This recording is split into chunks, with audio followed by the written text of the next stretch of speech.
I'm here with Dr. Crespo, a private GP based in London, a specialist in longevity and preventive medicine. He just came out with his book, The Science of Becoming. Here he is. I'm so looking forward to read your book. Thank you, Francesca. What made you write this book, and if you can tell the audience about you a little bit.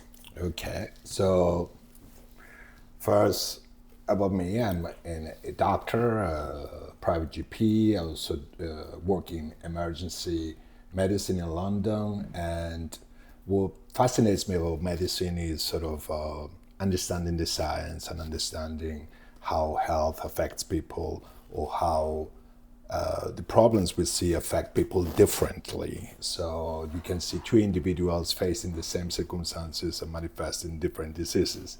Traditional approach is always diagnose and treat. But and also, like, to cure the problem instead to prevent it, right? So in my understanding, through practice and experience, I've seen there's so much we can do preventing the manifestation of the disease, not to wait for the disease to manifest. And that, to a degree, is what made me write the book. So helping people first to understand what they can do to prevent disease. There are many simple things we can do. And also to help people. I have found many people in my journey stuck in their lives, stuck in bad habits, in toxic relationships, to kind of transform their lives to find a better version of themselves. Because in your book you talk about how the biology can change the way you are, and now there is so much emotional resilience around the person. So if the person change a few habits about themselves, that they can overcome the disease or prevent the disease. Is that correct? I mean, that's kind of that's correct. I think when we talk about change, there's a lot of emphasis always on willpower, trying hard. But that, of course, is important, but it's not all. We need to understand our biology and what are the main drivers, our chronotypes, our genetics, our genetics, how we metabolize things. So we have to understand our biology before we really attempt to do any change. Then any change can be either understanding ourselves better, removing habits from the past that are not good for us, and try to work with who we are and what truly we want to go, what are our values, what are our aims, and that can be like maybe changing in nutrition, or like change your relationship, because I love one of your quotes that said you need to clean up your relationship and then your life will get better. What's the exact quote you have in the book? I remember that it was so nice. I have many quotes, but basically the book what tries to do is to show areas of everyday living, our nutrition, our sleep, our exercise, our relationships. We are all exposed to this, and see with the medical backing how it affects our health. It is demonstrated that being in a toxic relationship is negative for your health. Exactly, because it's lead to stress. Stress is linked to inflammation. Sleep deprivation, poor diet, so you go in a cycle that it's going to end up in disease. So it's very important to understand where you are and have the means to execute change. So say I'm a patient, I come to you, you will ask me lots of also private questions. So if I say, I don't know, I can't sleep, I have pain here and there, you also not only assess my body, but you will ask some psychological question about me to understand better how my body and my personality and my relationship are at. Absolutely, you're absolutely right. I think first, medicine is a privilege. We get to ask questions to understand our patients, and of course, it's always confidential. And Even the age? everything, especially the age. But no, now seriously, I think it's important to understand patients as a whole, not just as a manifestation of a symptom. I've had patients that have been treated for depression for a long time, and then we have discovered actually they have an underactive thyroid that can mimic depression. Oh, really? Oh, Yeah, interesting. so also sometimes people they cannot really express what the problem is. Maybe they come with tummy issues, like gas IBS. or distension or cramps or whatever. But what they really have is a negative emotion, something that has happened to them, some trauma they're going through. So I think as a medical professional, you have to have the ability to engage with that patient, to make the patient feel relaxed, and to have all the parameters, how things are affecting. In the past, we hardly talk about emotional health, and now it's very fashionable. Now we have seen that our digestion, our enteric system has a lot to do with our emotions and how we feel. It's not just how we digest food. So everything is connected. I say in the book about trauma. Trauma lives in our cells, and I provide the medical evidence to say that. So we need to approach patients as a whole. Because everything starts from the gut. The gut are a bit of the center, because from the gut it can become inflammation, is linked to emotion and many diseases. Is that correct? Yeah, I wouldn't say everything starts in the gut, but the gut definitely is essential part to understanding many other things that before we didn't do. So if you have chronic inflammation or chronic inflammatory bowel disease, you might have low mood as well. So it's no point in giving you antidepressants if we don't fix your chronic gut inflammation. So there's a great connection in many aspects. So I wouldn't say is the origin of everything, but is a pivotal axis in the whole complexity. So it's one of the pillars. Yeah, certainly. So my question to you is, you see a lot of patients, right, on an everyday basis, because you also work on the NHS, which Correct. is very noble of you, because you told me, oh, it's good because I always, it keeps me on my toes and I learn new things. Yeah. So what is the recurring disease that you see on the patients? Is there something that everybody is moaning about or complaining about? I think there are many patterns that repeat. People come with low mood, people come with, as we say, gut complaints, inflammation, people come with anxiety a lot. But it all, when you go to the bottom, the pattern repeats. These are people that are sleep deprived and not having the best diet because they are consuming a lot of processed food, or perhaps too much or too little. They don't exercise. The mobility is really close to nothing. And this is manifesting in different ways. So someone might be manifesting in chronic distension of the tummy or impairment of emptying the bowels, and another person might be in tremendous anxiety, they cannot sleep. But these are the recurring patterns that you see over and over again. And do you think that everything is linked to inflammation? I don't think so. I mean, I would like to make a little clarification. Inflammation per se is good. So because it's like stress. It's a little bit of stress. It's a normal response. So if you sustain a cut in your finger, you're gonna develop an inflammatory process in response to that injury that is gonna heal the injury. Or if you have an infection, a viral infection, you're gonna develop an inflammatory response. So inflammation per se is a positive active response to disease that helps healing.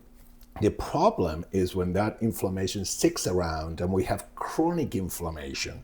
It's almost like having a guest at home and having a good time for half an hour, but then the guest never leaves and becomes to bother you and interact with the way you live. In Italy, we say it's the guest is like the fish. After 2 days in the fridge, it stinks. Yeah. Well, that happens with inflammation. So the real epidemic we're seeing is chronic inflammation.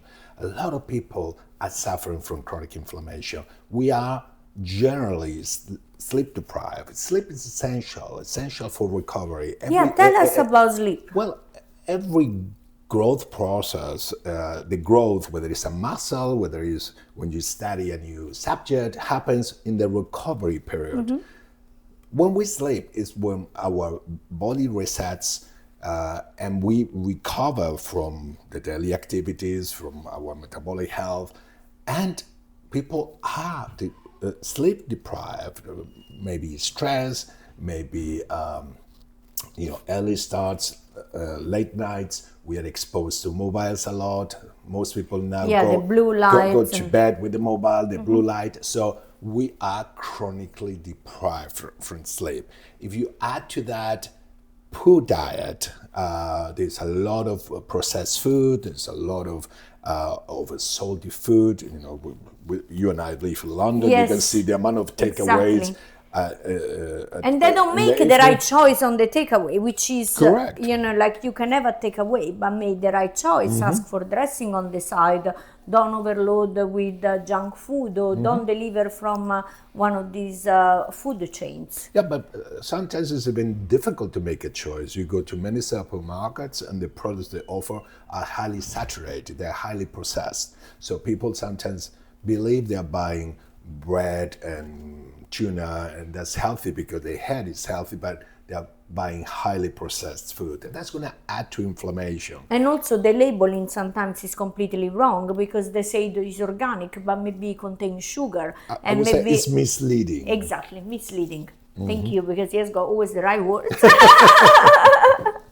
So, talking about coming back to chronic inflammation. So, chronic inflammation is what brings us to major disease like cancer, like It can lead to cancer, cardiovascular disease, mental depression or anxiety, because before disease, you always have a period of inflammation. And how would you prevent this? Well, as I said, there are very simple things we all have at our fingertips to prevent or to minimize the chances of the probability of disease. If I have to choose just three, I would say sleep, exercise, and diet. Those are three pillars essential for anybody's health. If you think of the blue zones, which I cover in my book, so for those that don't know, those areas where a lot of people live long, they are not taking amazing supplements. They are not linked to very sophisticated machines. All they do is eat well, engage in the community, sleep well, and move around. We are designed to move. Our lifestyles, I agree with this completely. They don't move. Yeah. And that eventually creates or leads or increases the chances of disease. And I think it's very important to engage with other people, because often people, especially after the pandemic and the mobile phone and social media, people prefer to stay home, as we say, take away, and just talk on the mobile. And talking on the mobile or watching a movie is not the same as talking to a person, going out, or going even to the cinema, because that creates a bonding. Even like sometimes people ask you on a date to go to the movie, you don't talk, but you create that emotion already, like you create something together, you create an experience, and this is very important. I think that's absolutely true. It's essential to engage socially. We are social beings. In the book, I explain and show important research that done by many people, scientists all over the world, in which clearly shows the need to engage in our communities. And actually, it shows, there are studies that show how many true friends we can have, because we need time to feed those friends. Now people tell you they have 40,000 friends in Facebook. Yeah. Those are no friends, those are digital connections. Yes. You mentioned the pandemic. The pandemic shows that the isolation of people led to higher number of depressions, anxiety, home violence, a number of things, because we are not designed to live isolated. Yeah, because isolation is what brings you to depression as well, right? Well, And it's one of the cause yeah, of it definitely chronic stress. increases the chances of you getting depressed, low mood. In fact, I highlight a few cases of like widows that post immediately after the passing of their spouse felt very low, very depressed. They were at home doing nothing, and then through social engagement, actually, they stopped taking some medications for other things because they were more alert, felt more youthful, more rejuvenated, and they found a new purpose in life. So I think if a patient come and say I'm depressed, you're not gonna prescribe Zantac, I think it's called antidepressive, whatever, but you're gonna prescribe go out with a friend, engage in conversation, or maybe both at the beginning, and then slowly the medicine can go. Yeah, I think circling back to what we said at the beginning, the important thing when you are facing a patient is to explore the real causes of what they bring you. Many times they talk about something that is not the real cause that is affecting their lives. But let's say it's a clear depression. You have to explore: is that depression triggered by a divorce? Is it the emotional feeling? Is it trauma childhood? You have to. I'm not anti-established medicine. We have made tremendous progress, and some people need antidepressants to bring them to a level they can start talking. But many people that are on antidepressants, they don't need it. Of So course, it's yes. always a balance. So we see an epidemic of hormone imbalance, and especially in women. So perimenopause, menopause, it becomes much earlier in the age, and also fertility issues. So many. Do people don't have sex anymore? What's happening? I cannot answer whether they're having sex or not. I hope they are. But Still movement, yeah, still healthy. But basically, first you have to think of what are hormones. Hormones are chemicals that are gonna instruct or control different bodily functions. Okay, so think of hormones as a conductor in an orchestra that is going to coordinate how the different elements of the orchestra come in: the violins, the piano, the percussion, or whatever.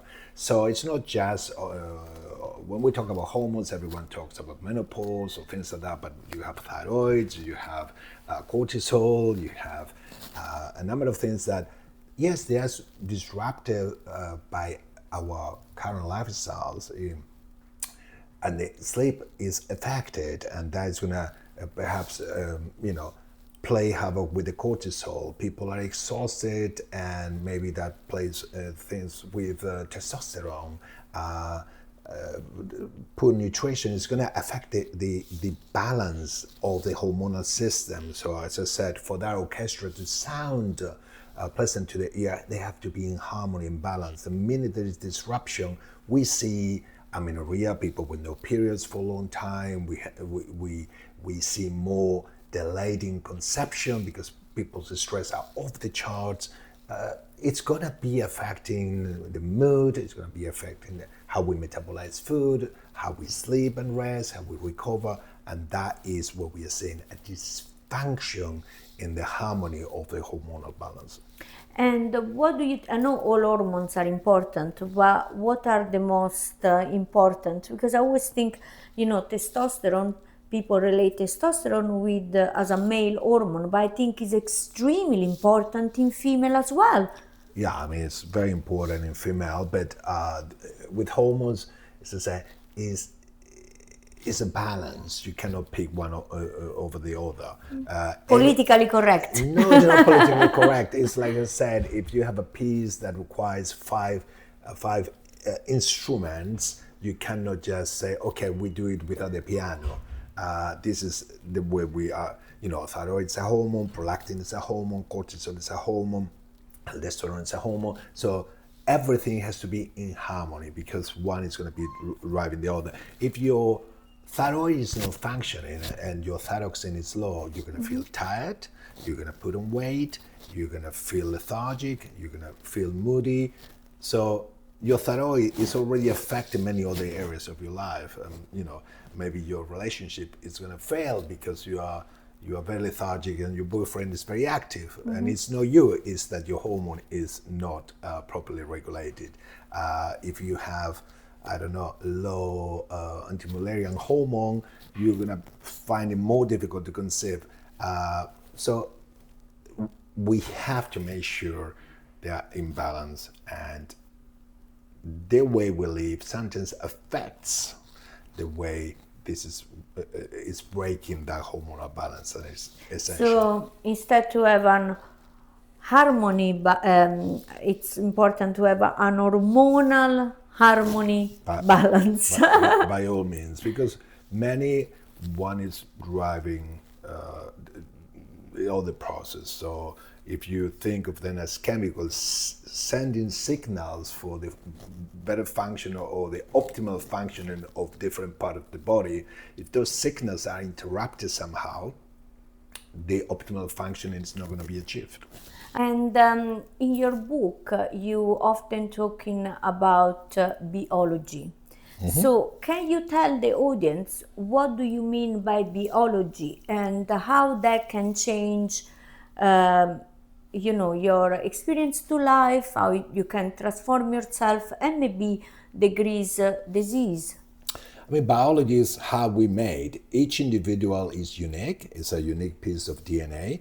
So each individual has a specific biology that will determine how they metabolize food, how they think better at night, or they are a morning person, how they recover after exercise. So you have to know how you function as a human being. If you are, let's say, a late person, why are you gonna start having very important meetings early in the morning? You're not gonna be This yourself. is so true. If you are someone that your biology requires structured, systemic work, why are you gonna have a job that is random and surprises you? It's gonna drive you to like feeling anxious sometimes. Drive you mad. So it's very important to know who you are. Sometimes we see in families, even in twins, for example, they metabolize food differently. One diet for one twin doesn't really work for the other twin. One is maybe more suitable for a Mediterranean diet, the other is a more ketogenic diet. So everyone is different, and we have to get to know ourselves. Many people follow the dreams of their parents, and then they feel stuck in life. I'm a lawyer because my father was a lawyer, but maybe you never wanted to be a lawyer. Maybe you want to be in a teaching environment, sharing your experiences that you have not built in your true biology, your true emotions. So that's what the book is a bit about, trying to discover who you are. So discover who you are and stay close to your roots and understand what you really want to be without the society or your parents or whatever influencing you on what you should be. Because if that doesn't fit with you, then all your life is going to go a little bit down the hill because you are never feeling accomplished. Absolutely, Francesca. Goals are essential, but actually most people set up goals that are dictated by their peers, their parents, what would people think of me. Something I like asking patients is, I ask them, if you were to set a goal that is important for you to achieve, but nobody will ever know that you have achieved this goal, what would they be? And it throws them because they don't know.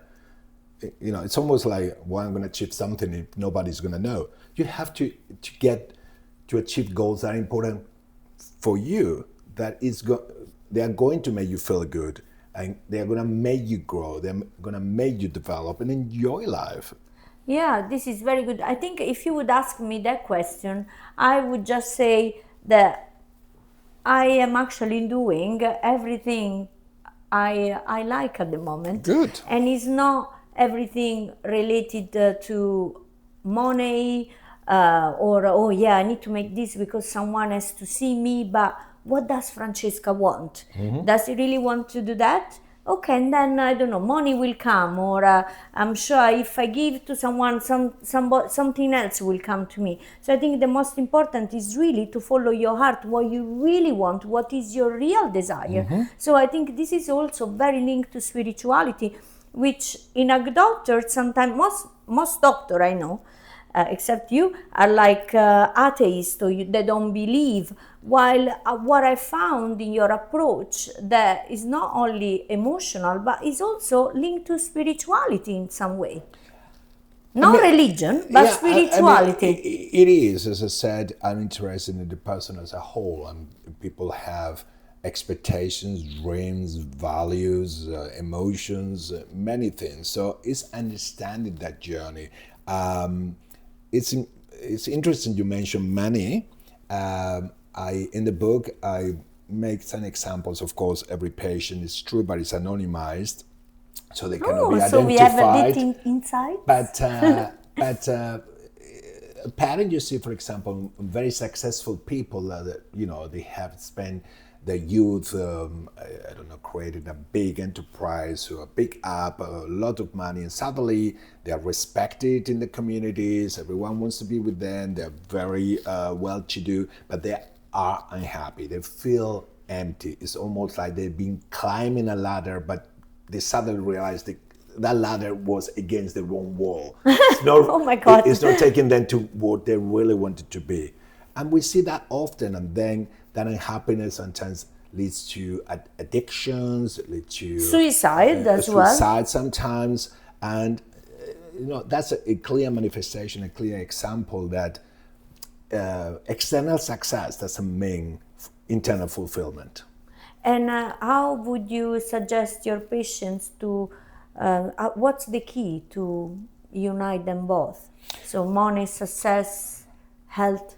I think the key is first to understand yourself, to understand your biology, how you've been born. I mean, you might have inherited some genetic diseases that you have to live with. It's how you're going to cope with them. Or maybe you have been born with a disability. So that disability is not going to go away, but it doesn't mean it has to limit your success in life. Or stops you. So, yeah, it's knowing who you are, investing in your good nutrition. We all have to eat. Investing in your proper rest, exercise. Exercise is essential. I cannot emphasize it anymore. Big fan of exercise. And start coordinating and trying to understand what is that I want to do, and is this realistic? Is this for me? How do I get there? And that it's a process. It's not overnight transformation. I mean, the book shows or try to highlight, if you really want to transform yourself, you have to understand it's a process. But the first step starts today with you, with the next choice you make. It's not on the 1st of January, I'm going to do X, Y, Z and everything. I agree completely, because you can change yourself wherever you are now. Actually, you should have done it yesterday. You don't have to wait for a special day, a special moment.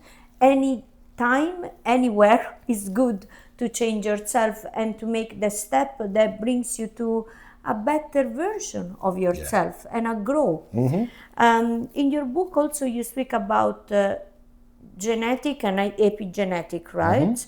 What is the difference between the two? How they two can collide or help us to change? I mean, essentially it's the same. It's to get to know our genetic makeup. And today we have incredible tools to understand whether we have inherited certain diseases, sometimes whether we are predisposed to developing certain diseases. So genetics is a complex subject, and sometimes, let's say, there are genes with two little triggers, if you want to call it like that. We have inherited a trait, and the other will trigger according to our lifestyle. So a preventative lifestyle might be, yes, we have more chances of developing this particular cancer or that, but with the right choices, it's very likely we will never trigger that other bottom or whatever. So basically, the epigenetic can change your genetics in a way, or can influence in a better way. Yeah, it's about to understand how you made up, and if you get yourself, your DNA is unique. It's only Francesca. 50% was inherited from your father, 50% from your mother, but in a unique combination that makes you unique. Understanding what genes you inherited from one, in what combination, is what is going to give us a very solid understanding of your biology.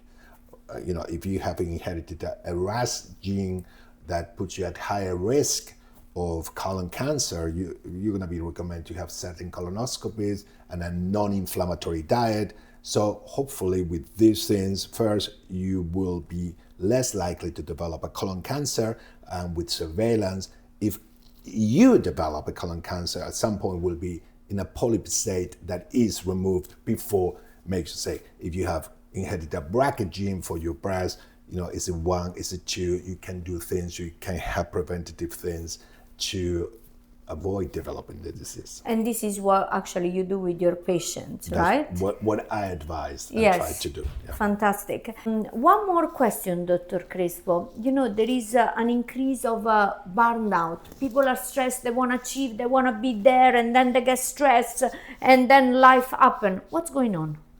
Well, you and I live in urban centers where this is a reality, and we are very pressed for time. We are very pressed for money.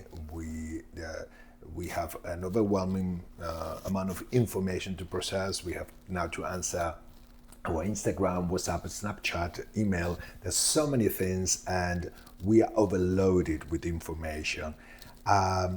When we operate a computer and you have too many files open, sometimes the only thing to do is Control-Alt-Delete, reboot your computer. So equally, sometimes we need to reboot ourselves and reprioritize what is that we want. I'm exhausted, but reality, I'm getting the necessary sleep. I'm not doing any exercise. Is there anything in my diet I can change? I mean, I order every day a pizza or a burger. Maybe I can change and have more vegetables and Fruit. or fruit or whatever suits you. So yes, there is an epidemic because I think we are very conditioned, very pushed to go, more is better. We are bombarded with these success stories overnight. In Instagram, there are a lot of posts of, I have nothing, and in 3 days I traded, and now I live in splendor. If that's true, fantastic for these people. The reality, most processes, more goals, most goals in life require a process. Things are going to be achieved over time. If you want to become a doctor, there are many years of studying. It doesn't happen overnight. If you want to be a teacher, you need your training. If you want to have a good body, you have to train it. You have to move. You have to go to the gym. You have to relate it to good diet, sleep well to recover. So what is my main advice for this burnout? We think. Stop. Think. If you are driving in the motorway and your car is exuding fumes, you're going to stop. You're not going to carry on. This is what people are doing. They're burning, but they carry on and they will burn. So reboot, less is more. Don't look at social media because you already wake up with social media and you're like, oh my God, everybody's doing so much. So don't look at your social media at 7 a.m. Look at yourself, create the best version of yourself. And when it's time to stop, stop. Go for a plate of pasta, no? Why not? And there is now the new trend, which is these GLP-1 peptides that everybody takes as a drug to stop appetite, therefore to maintain body weight, to lose body weight. What do you think about it? Is that can be linked to longevity, if microdosing? Is it harmful for you? What a longevity doctor like you thinks about GLP-1 peptides? I mean, GLP-1 peptides, what is a peptide? Peptides is a chain of amino acids. Okay. So these GLP peptides, they're very well researched drugs, very interesting, that yes, suppress appetite and leads to losing weight. If you lose weight, you're going to improve your blood pressure, you're going to improve your sleep. Maybe you are suffering from sleep apnea. You are going to improve your mobility. It's going to have less pressure on your joints. Decrease heart attack. Yeah, you're going to decrease your cardiovascular risk. So it has many positive effects. With everything in life, and by the way, just a doctor, not a longevity doctor. We all want to live longer, but the important thing is to live. But you help people. To live better. I just like to, to help people. So going back to the GLP, this is, we secrete this when we fast. That's why when you do long fastings, you don't feel hungry because it reduces your appetite because you release the same amino acid. So they are very powerful, very, I would say positive medicines available, but they have to be used correctly. There are some people that have insulin resistance. They are excellent candidates to use this because it's really going to help them to shift the weight. Because also was used at the beginning as a diabetes drug, right? I mean, to regulate the insulin level. Semaglutide, Ozempic, Mounjaro, the tirzepatides are diabetic medications, really. Then semaglutide was marketed under Wegovy, just licensed for weight loss. And yes, they help with the sugar as well. But the problem is, as you say, it's fashionable. People want to lose 2 kilos to go to the pool and they inject this, and that's not correct approach to use of very powerful medications that can really help you to live better and live longer. And one more question I have about the stem cell. Because now in our days with preventive medicine, there are lots of studying on stem cells. And now, if injected, they can cure some inflammation or increase longevity span. What are stem cells, and what are your thoughts around this? So, if you think of any cell, whether it's a white cell, a red blood cell, a lymphocyte, or whatever, everything originates in our bone marrow. So at this point, they're embryonic. So every bone marrow production has the ability to differentiate in a particular cell. It's like you have a group of children. One is going to develop into a doctor, the other into a plumber, the other into a lawyer. So they're going to end up being or playing a function in the body. So self-renewing and reproducing. Well, they're going to have a role. So this cell is going to be a defensive cell. This cell is going to be a red blood cell. So stem cells, the theory behind, we take the cells before they have differentiated, like you take the children before they have gone into a path, you can mold them into what you wish. Maybe you produce more doctors because you need more. The same way you will produce cells that are needed to repair the tissue or to fight any particular disease. The research is fascinating, but medical research takes years, takes commitment, takes money, it's very expensive. And today, yes, we have very specific areas in which stem cells now, they can be used for medically to achieve rejuvenation. For rejuvenation of that in the Western world, let's say where we have compliance, whether it's North America, Europe, whatever, you cannot have stem cells. People fly to Costa Rica, people fly to Thailand. Those are environments which are non-regulated, and people are trying this, but they are not still fully research ready for everyone. And although we believe, and that's where the research is going, it has will have a positive outcome, remains to be seen. Okay, so be careful on the stem cell and don't jump into trend. I think, no, be careful, just wait until something is fully tested and approved. And my other, this is more of I always wonder, is there a lot of hypochondriac around, people that they don't have an illness, but they, they have this thing, oh yes, I am ill, but actually you're not? I mean, yes, and but I think media, society encourages hypochondria, and you have a lot of people very concerned about their health, spending thousands of pounds in the latest supplements, and then they go by with 2 hours of sleep, or they're eating, takeaway pizza every day. So what's the point of getting these amazing supplements? And that develops paranoia. But just scroll through Instagram, With the influencers. it makes anybody scared. Oh my God, do I have this? Do I have dementia? Do I have that?